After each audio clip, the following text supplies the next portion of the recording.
Salam, bugün indi biz belə bir oyun oynayacağıq.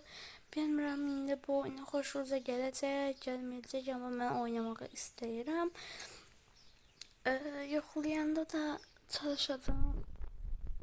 Bunu çalışacağam ki, çox qəşəng montajlayım. Başlayaq.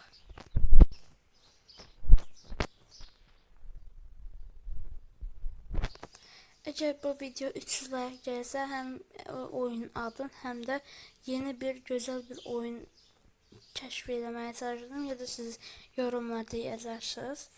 Yaxın zamanda ya Brawl Stars ya da Free Fire oyunu gələcək. İnternetimiz evə qayıdı. Nədən biləyəm mən indi. Evə qayıdım. Orada. Burada nasıl danışırlar? Konsenerli, mansenerli yer müdür. Müdürün pulu var. Excuse me, ma'am.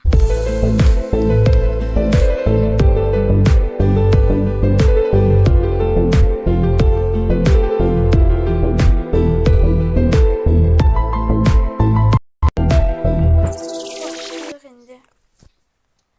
Görək nə olur. Yaxşı bir oyun olsa, maraqlı olan bilsəz əgər kommentlər, yəni yorumda sizi gözləyəcəm. Öz ən sevdiyiniz youtuberləri də yorumun altına yazın. Başlayaq. Kəmərimiz daha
PlayStation kulüpləri, orada GTA 5 rolu falan, onun videolarını sizə çəkərəm.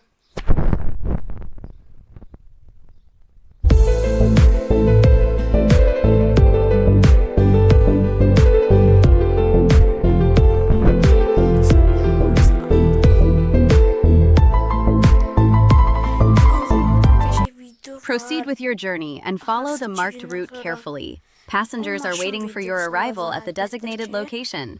Reach the point, pick them up safely, and continue towards their destination with care.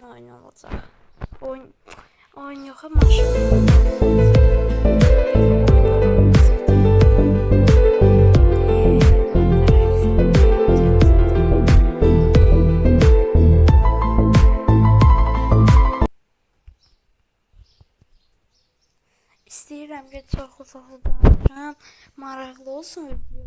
Amma söz tapamıram danışmağa. Avtobusumuz çox yükəlir, az adam minir.